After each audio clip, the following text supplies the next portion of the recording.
Harvard professor Shoshana Zuboff is sometimes called the Karl Marx of our time. Her monumental book, The Age of Surveillance Capitalism, exposed the dubious mechanisms of our digital economy. According to Zuboff, our personal and private experiences have been hijacked by Silicon Valley and used as the raw material for extremely profitable digital products. The term surveillance capitalism is not an arbitrary term. Why surveillance? Because it must be operations that are engineered as undetectable, indecipherable, cloaked in rhetoric that aims to misdirect, obfuscate, and just downright bamboozle all of us, all the time. Connecting them. Don't be evil. Connecting them. Humanity. Don't be evil. Humanity. Humanity. It's about empowerment of the individual. The future is private. What really happens with your Facebook photos? Why are there hidden microphones in Google Nest? And Pokemon Go exposed as child molesters? In this episode of Backlight, Shoshana Zuboff reveals how Silicon Valley deceives us so well.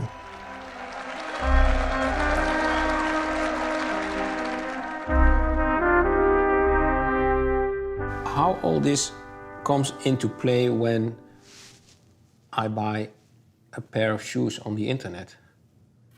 Well, you know, some people will say to me, but Professor Zuboff, I like those targeted ads.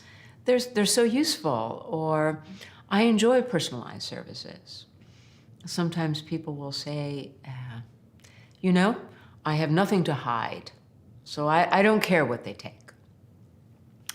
Each one of these statements is a profound misconception of what's really going on. We think that the only personal information they have about us is what we've given them. And we think we can exert some control over what we give them.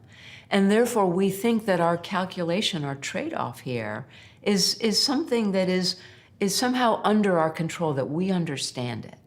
What's really happening is that we provide personal information, but the information that we provide is the least important part of the information that they collect about us.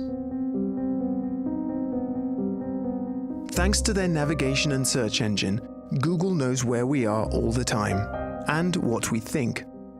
Facebook knows our hobbies, preferences, and friends, because they retrieve a lot of information from the digital traces we leave behind unwittingly. Spelling errors in your search terms, which color buttons you prefer, how fast you type, how fast you drive. Residual data. Way back at the beginning, back in the year 2000, 2001, 2002, back in those days, these data were considered just extra data. They were considered waste material. And people called them things like digital exhaust or data exhaust. Eventually, it was understood that these so-called waste materials harbored these rich predictive data.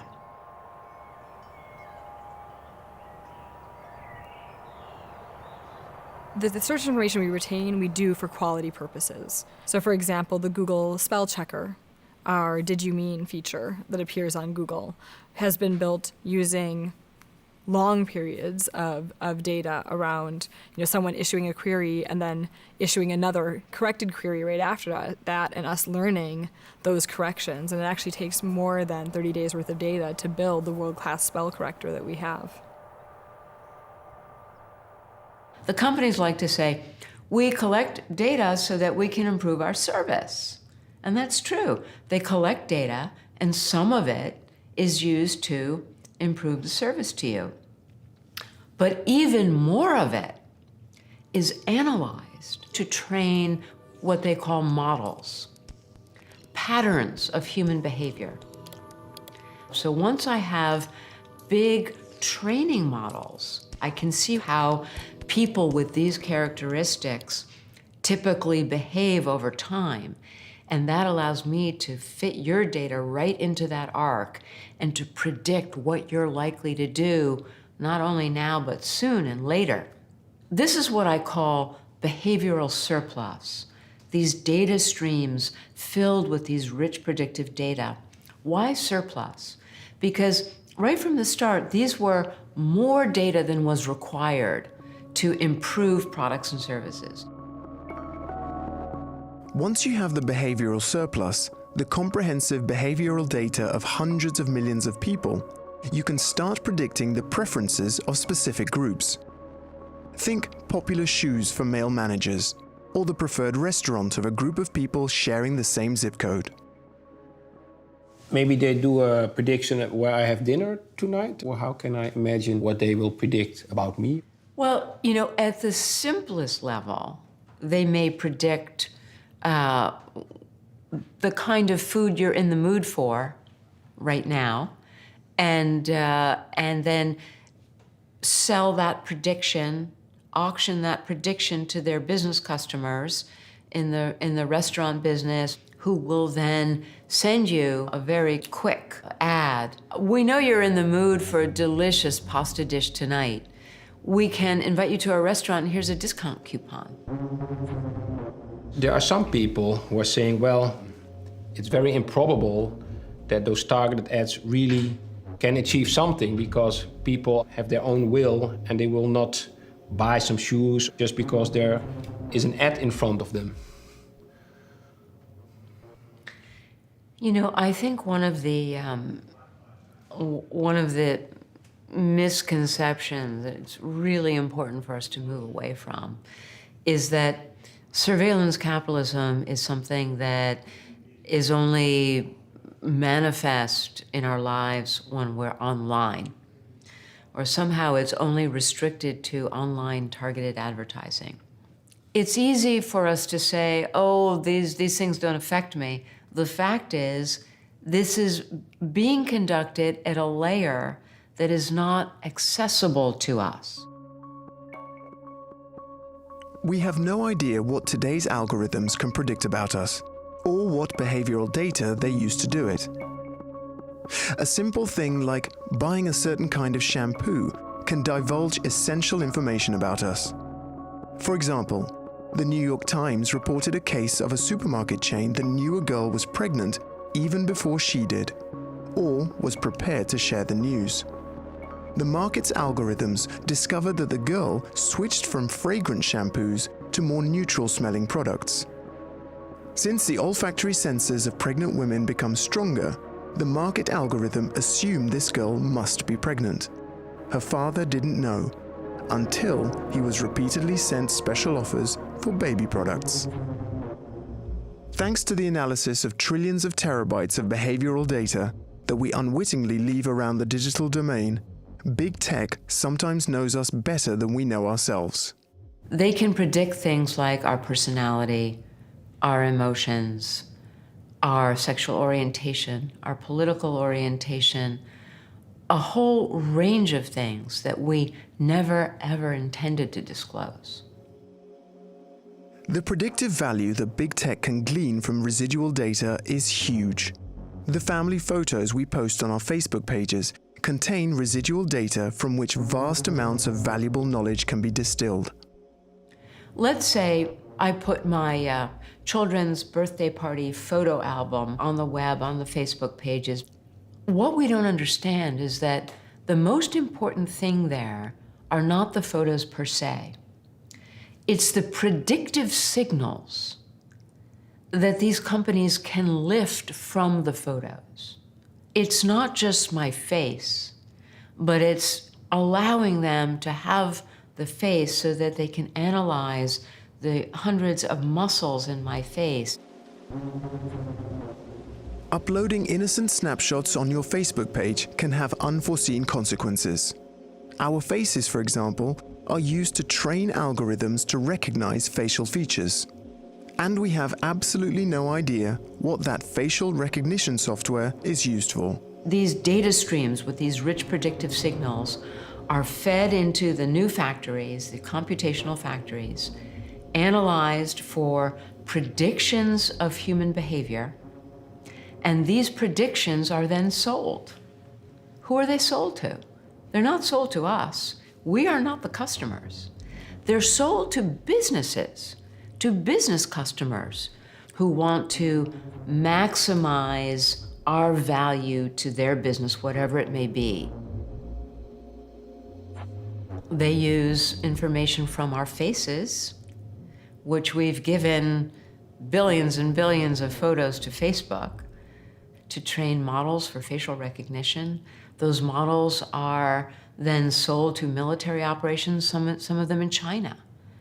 And those Chinese operations do many things, including imprisoning the Uyghur, a subset of the Uyghur Muslim population in China, in what is rightly regarded as an open-air prison, where they actually don't have to have people behind bars because they track and follow them constantly through facial recognition.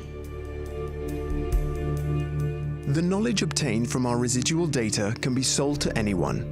Facial recognition software, for instance, might be sold to a Chinese company that supports the oppression of the Uyghurs in China, or that helps track down advocates of democracy in Hong Kong. That way, our precious family photos might be used by Facebook to facilitate authoritarian regimes. And our privacy is guaranteed. Because it's not our faces that are sold, it's the residual data scraped off them.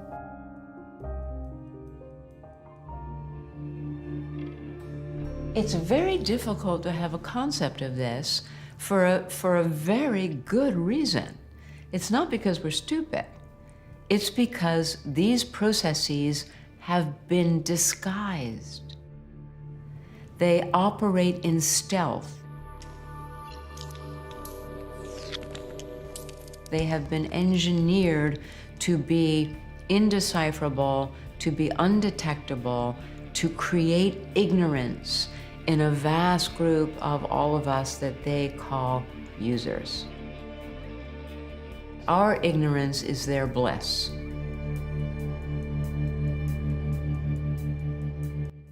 There are some things that have broken through into the public view that we do know about. So let's talk about Facebook's massive scale contagion experiments.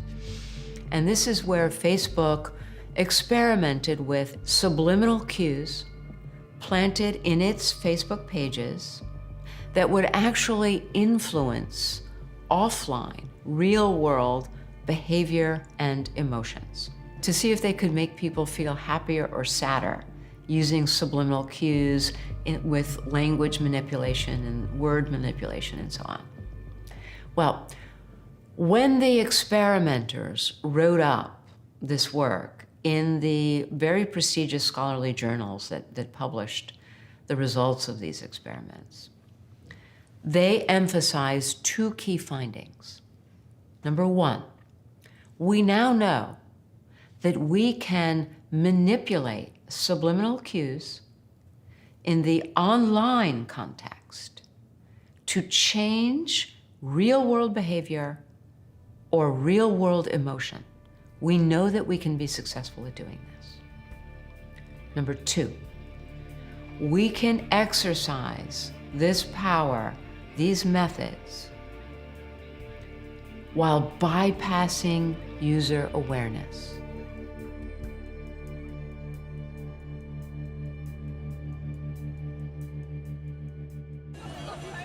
Een grote groep Pokémon Go-spelers heeft met elkaar afgesproken in Leeuwarden.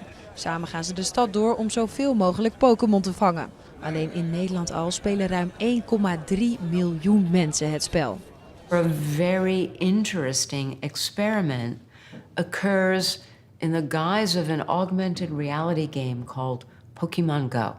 In het spel loop je rond in de echte wereld. Op allerlei plekken zitten Pokémon verstopt. Je moet er dus naartoe gaan om ze te verzamelen. What are we not seeing when Pokemon Go is introduced in our country? It's important to understand that Pokemon Go is an augmented reality game that was incubated, developed inside Google for many years. Google being the first pioneer of surveillance capitalism, the inventor of surveillance capitalism. It was invented, Pokemon Go was invented in Google, incubated there for many years, developed there, led by a man named John Hanke. And John Hanke invented an operation called Keyhole, which was invested in by the CIA and later purchased by Google and called Google Earth. Google Earth was a CIA startup initially? Yes, Google Earth was something called Keyhole, and it was a CIA-invested startup. So it's important to understand that Pokemon Go was not some happy little game that just got launched into the world by a toy company or something. When they decided to bring Pokemon Go to the public, they didn't want to bring it as a Google game. They brought it to market as Niantic Labs, which no one had ever heard of. Just a cool startup with this cool game.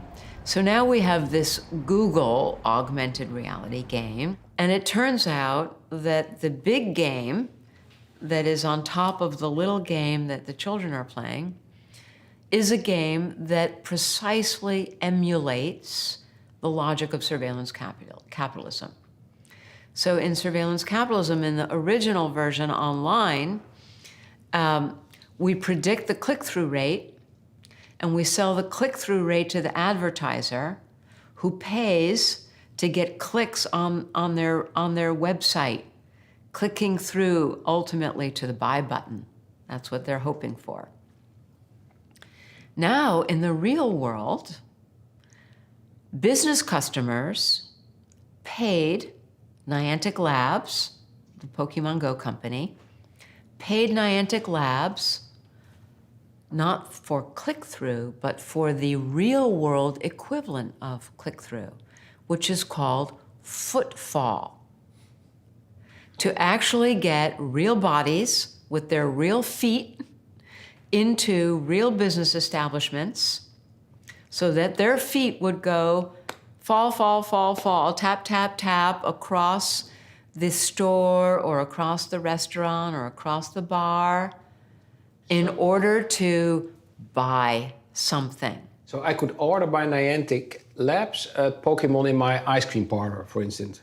All of these establishments, they're buying what are called, here's the term, lure modules. Modules like a gym that lure people to you. Not so that they will come and be happy, but so they will come and spend money in your shop or your restaurant. Starbucks, McDonald's, everybody was making money. Everybody was making money. Niantic Labs was making money, and all these businesses were making money. And the people playing the game had no idea. So they used the rewards and punishment of the game to herd you through the city to the places that were paying for your body.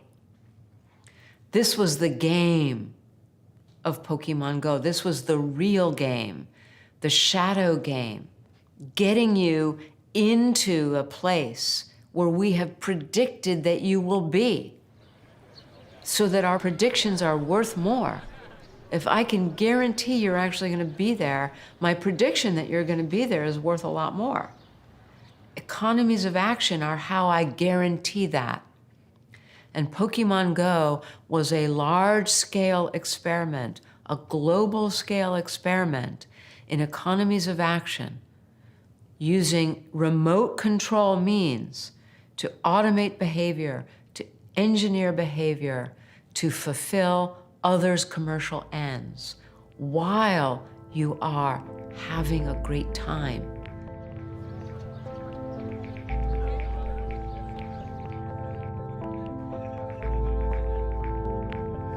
You are intended to be in the feeling of being served.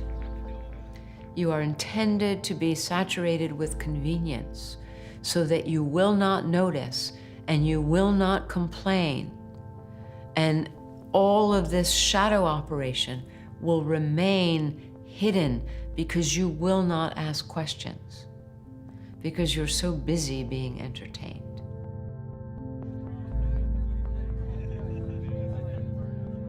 So it's no longer enough to just have what you're doing online, you're browsing, you're sending messages, you're sending emails. We want to know about your walk in the park. We want to know about what you're doing in your car. We want to know about your home and what you're doing in your home. What if home security was different? What if it looked different?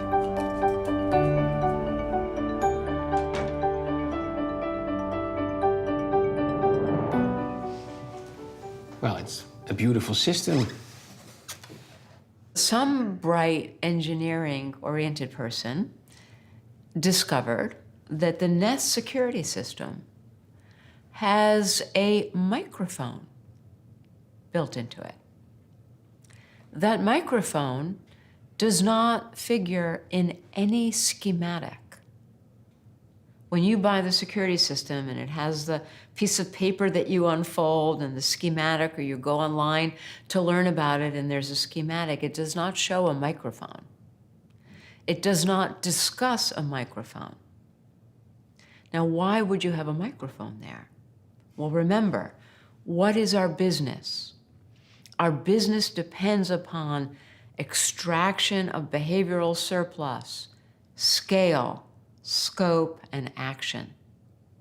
So, what better device to extract behavioral surplus, especially new forms, voices, conversations, what you're watching on television, what music you're listening to, who's coming in and out of your house, whether or not you're shouting at each other over the breakfast table.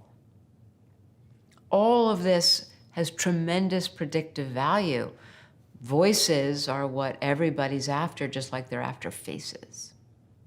So now this becomes public. There's a, hey, Google, what's up with this microphone in your security system? What does Google say? Oops, so sorry.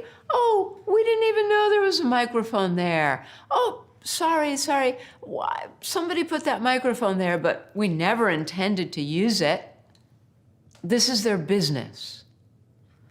To obfuscate, to misdirect, to engineer our ignorance with mechanisms and methods that are undetectable and indecipherable. And if they confront you, deny it. Deny it for as long as possible until they habituate. If there's some element that fails to get habituated, then create an adaptation.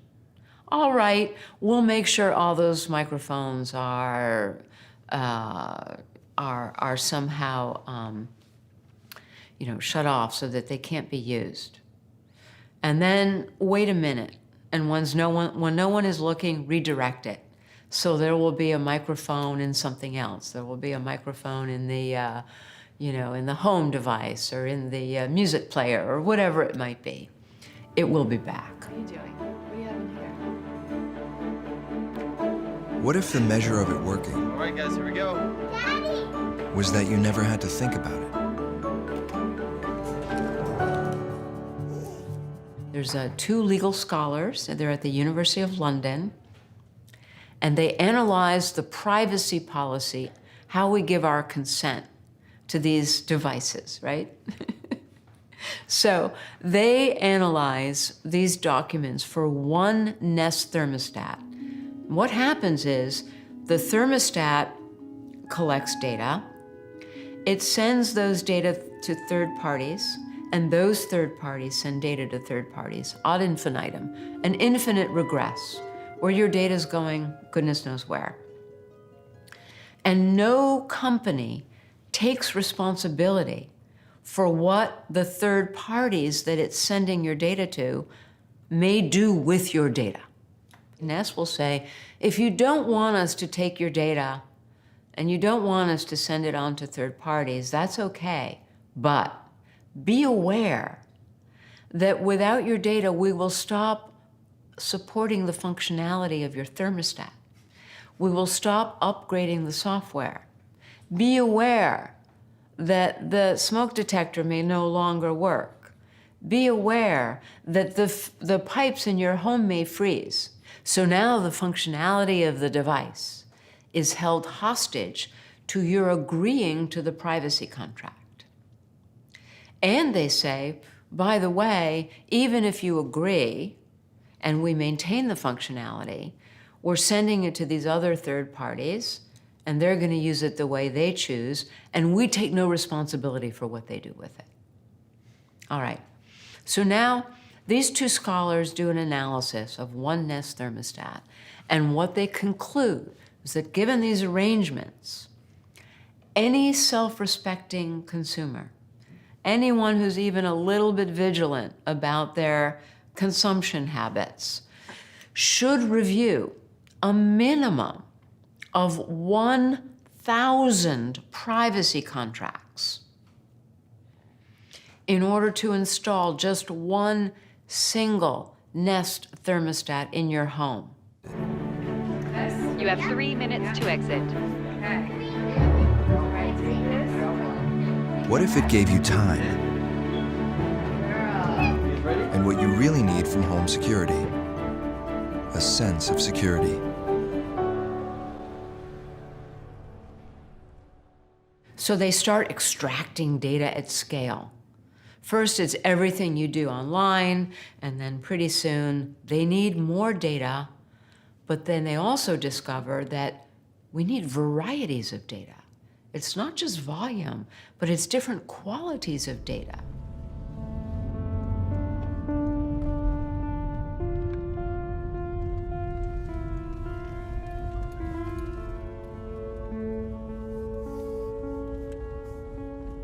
De problematiek in het hele mobiliteit wordt in ieder geval precies hetzelfde als de problematiek wat wij nu al op het internet meemaken, met je smartphone meemaken. Dat je eigenlijk zonder het te weten betaalt met je privacy. Want die auto weet precies wat je doet, waar je naartoe gaat. Er zitten 15 camera's op een beetje moderne auto dadelijk. En ja, als jij toegang hebt tot 1% van alle auto's, dan weet jij alles wat er op de wereld gebeurt. Ja, als die data dadelijk meer waard gaat worden dan het kost om met een auto te rijden, wie weet krijg je dadelijk een gratis auto aangeboden. En je betaalt met je privacy. Net als met al die gratis diensten die je van Google krijgt, gaat het daar misschien ook met het autorijden worden. Well, surveillance capitalism broke through in Silicon Valley 2002, 3, and 4. It changed the bar for investment. Now you had Google making money on the basis of what I call the surveillance dividend. Now, what venture capitalist wants to invest in a firm that's, just making an app when it can invest in a firm that's making an app plus the surveillance dividend? So what happened right away was that the investment started flowing to the people who were making more money, and that more came from the surveillance dividend. And now that is the structure that is flowing across the whole economy. Why bother to put all that effort into the engineers and the factories and the science to make a car that runs without carbon, when all we need to do is sell the data from the darn vehicles, and we've got the surveillance dividend, and all those investors are going to come to us and give us the kind of market capitalization that the leading surveillance capitalists have. That's our new lease in life. That's our path forward in the 20th century. En die data is zoveel waard, daar zit iedereen op de azen. En daarom wil Google ook graag in die wereld van automotive, want op zich valt er met auto's niet zo heel veel te verdienen. En die gaan die auto als paard van Troje gebruiken om aan al die data te komen. We even now see it coming full circle back to the birthplace of mass production in the Ford Motor Company, where the CEO of Ford Motor now says, we want market capitalization like Facebook and Google. How do we get it? Well, instead of figuring out how to make a car that runs carbon-free, what we're going to do is repurpose our automobiles as surveillance vehicles, and we're going to stream data from the 100,000 people who are driving around in Ford cars. We're going to combine that with the data we have from Ford Credit, where he says, we already know everything about you. And these data sets are going to put us on a par with the likes of the great surveillance capitalists, and who wouldn't want to invest in Ford Motor under those circumstances?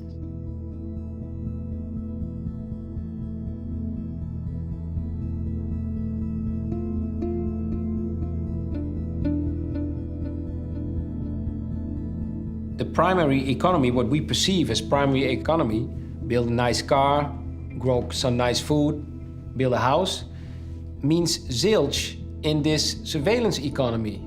So this began with Android.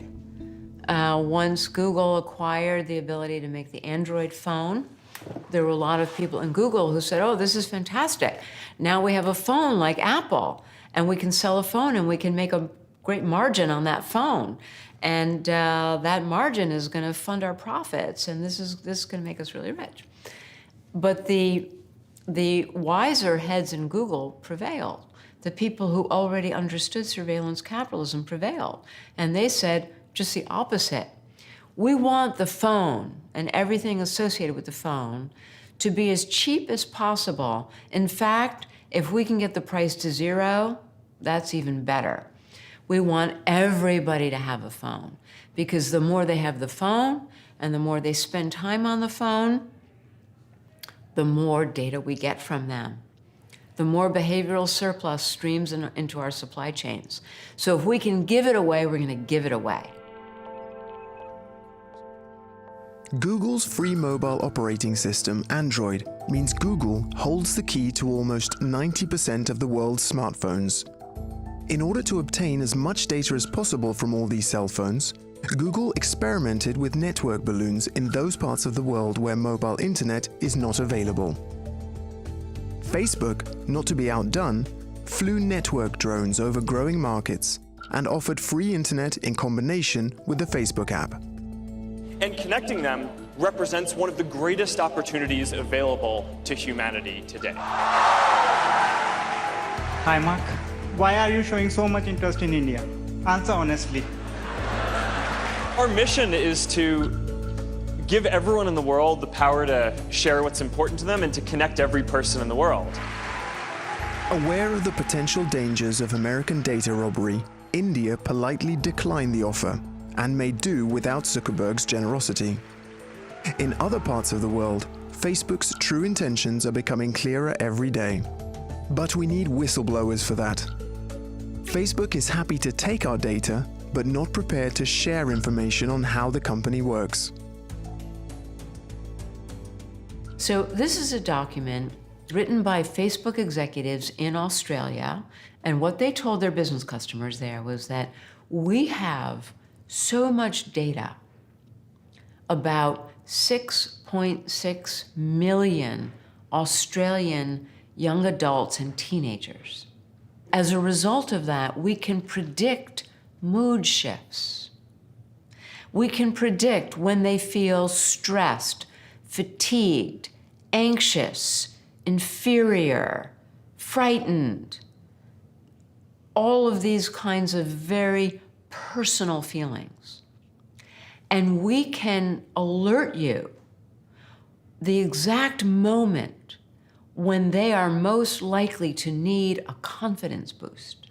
Let's say there's a young person who's contemplating a date over the weekend, and it's now Thursday night, and their anxiety is peaking, and they need a confidence boost. If you send them an ad for a sexy black leather jacket, send it right now, offer free delivery, tell them you'll have it at their door by the time they wake up in the morning, give them a discount coupon, right? You're gonna sell that black leather jacket. Do it now, and we can tell you the exact moment when they are at peak vulnerability. That is real. That's happening. And if you don't believe me, all you have to do is just pivot a few degrees to something that happened in 2018. And what is that? That came from yet another whistleblower. His name was Chris Wiley. And he told us about Cambridge Analytica. Chris Wiley, a former employee of the British company Cambridge Analytica, sounded the alarm about the methods used by this political marketing business. Cambridge Analytica used the Facebook data of more than 80 million Americans to analyze the best ways of manipulating American voters. One of the things that Chris Wiley said when he broke this story with The Guardian back in 2018 is he said, we knew so much about so many individuals that we could understand their inner demons. And we could figure out how to target those demons, how to target their fear, how to target their anger, how to target their paranoia. And with those targets, we could trigger those emotions. And by triggering those emotions, we could then manipulate them into clicking on a website, joining a group, telling them what kind of things to read, telling them what kind of people to hang out with, even telling them who to vote for. Now, that is absolutely no different than what Facebook aimed to do with these young people, innocent young people in Australia and New Zealand, to target their inner demons. The same mechanisms, the same methods, only pivoted just a few degrees from commercial outcomes to political outcomes. Cambridge Analytica was nothing but a parasite on a huge host, and that host is surveillance capitalism.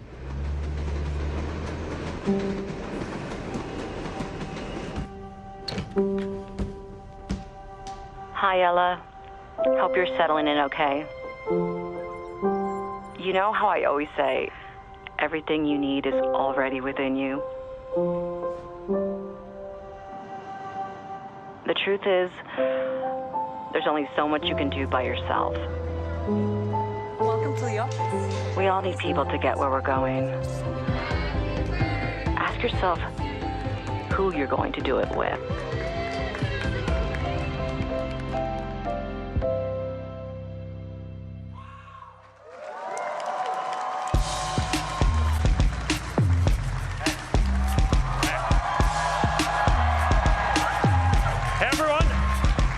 Welcome to F8. Today, we're going to talk about building a privacy-focused social platform. So that's why I believe that the future is private. So we're all good then, Professor Zuboff?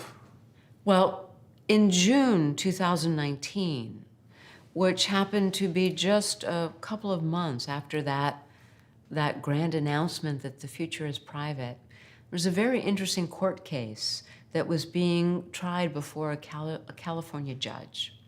And this court case was a class action suit brought by individuals who were demanding from Facebook.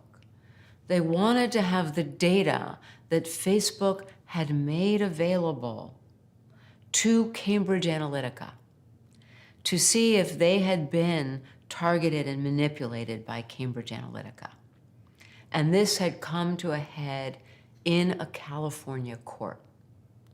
The Facebook counsel who argued this case stood in front of the judge and said that any Facebook user gets on the platform and typically is sharing information with 100 or more people in their network.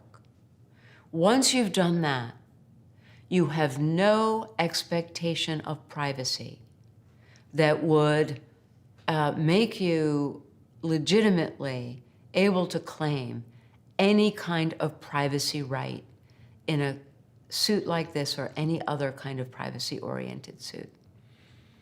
And so here we have, again, the public operation and the shadow operation. What's happening backstage is a lawyer standing in front of a judge saying, no Facebook user has any legitimate expectation of privacy. This is the next chapter for our services.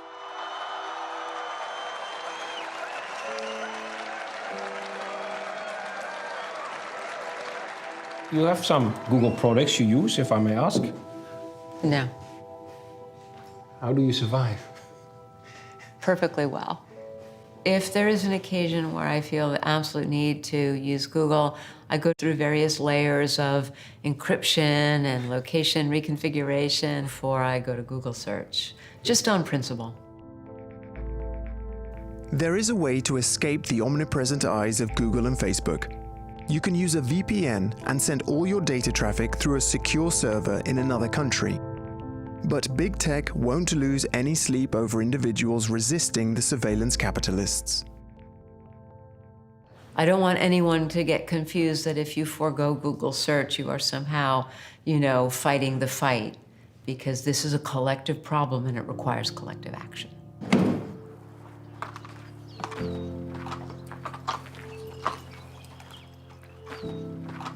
With us Amish, we are dependent on public transportation for any distance.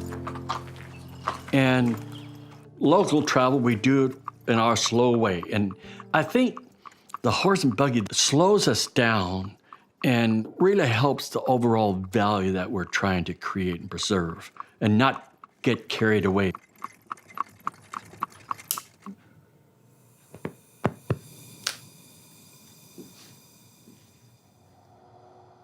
A regular computer with your safety walls, where you can't get on porn sites and things like that. Now, when our lockdowns that we have, that is totally locked down. Can you go on the internet with this computer? No, absolutely not. It will not play a movie picture or music or anything like that. It's not a computer that was torn down. It was built from the ground up like this. Especially for Amish. Yes. Would you mind showing me your mobile phone? Okay, yes. The only thing you can do with that is call. You cannot text, do anything like that. It's just a portable phone. So this is where it stays. But as far as going home, no, I don't have it. I keep it right here. That's for the business. The technology is progressing so fast, it's hard to deal with. We have to teach what the moral impact is in being involved in this so each individual can make better choices for themselves.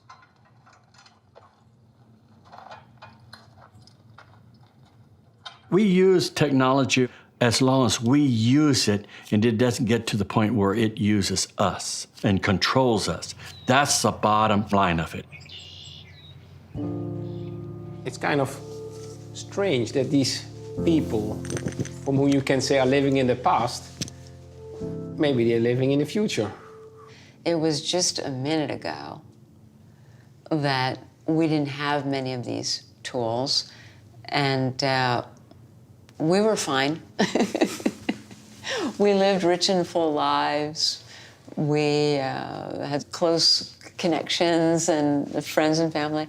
So, having said that, I want to recognize that there's a lot that the digital brings to our lives. And we deserve to have all of that. But we deserve to have it without paying the price of surveillance capitalism. And right now, we are in that kind of classic Faustian bargain. 21st century citizens should not have to make the choice of either essentially, going analog or living in a world where our self-determination, our privacy are destroyed for the sake of this market logic. That is unacceptable. And let's also not be naive. You get the wrong people in charge of our government at any moment, and they look over their shoulders at the rich control possibilities offered by these new systems. And there will come a time when, even in the West, even in our democratic societies, our government will be tempted to annex these capabilities and use them over us and against us. Let's not be naive about that.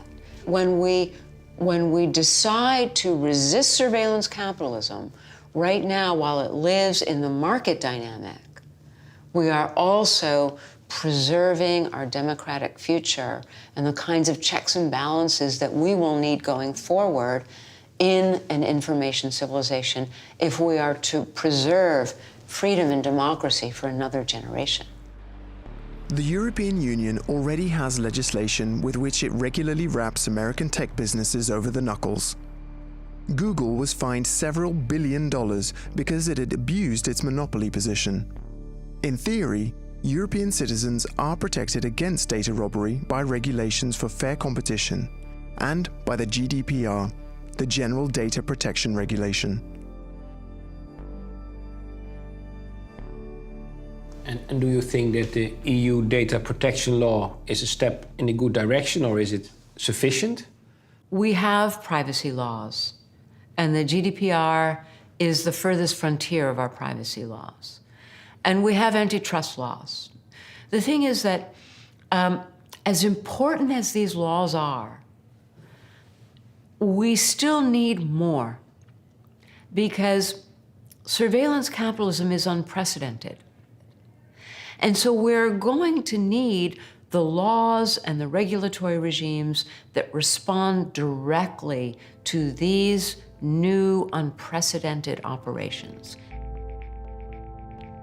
GDPR talks a lot about data ownership, data accessibility, and data portability.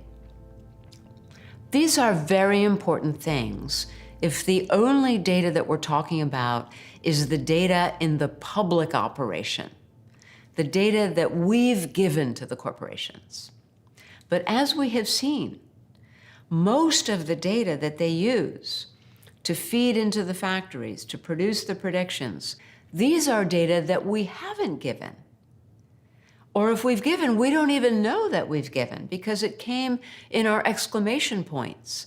It came in our walk in the park and picking up the cadence of our voice and the timbre of our voice, all rich predictive signals. So no matter how much data ownership we claim, or accessibility or portability, most of the data is in the shadow operation.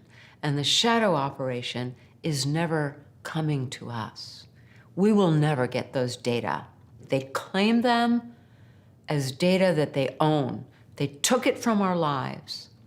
They took it from our private experience without our permission. They analyzed the data. They made it into products. They sold the products and they took the profit. Illegitimate profit, because they took it at the beginning without asking, without our knowledge. Recall, bypassing our awareness. Do the EU have a chance against the behemoth of surveillance capitalism? These 20 years have been the honeymoon for surveillance capitalism, because they have been 20 years largely unimpeded by law. Unimpeded by law. Why? Well, the most important reason is that they're doing things that have never been done before, so there are no laws against it. Just like factories employing children, you know, in a mass production factory. There hadn't been anything like that before, and there were no laws against it. And it took our societies a while to sort of wake up. We stood up against the extractive companies and their violence, the companies that came to be known as the Gilded Age, the companies where we turned around and we called their leaders robber barons. That's not what they were called at the time. At the time, they were worshipped as these, you know, wealthy gods and geniuses who knew how to wield the might of machines and capital. If we had been trying to stop it, to curtail it, to outlaw it for every one of these 20 years, and we had utterly failed, then I might, you know, put my chin in my hand and say, gosh, I'm starting to feel like things might be really bad. But that's not the case. We haven't even tried yet to stop it. Look, surveillance capitalism is 20 years old. Democracy is several centuries old. I bet on democracy. Thank you for watching. For more on this subject, take a look at the playlist. You can also watch this recommended video. Don't forget to subscribe to our channel and we'll keep you updated on our documentaries.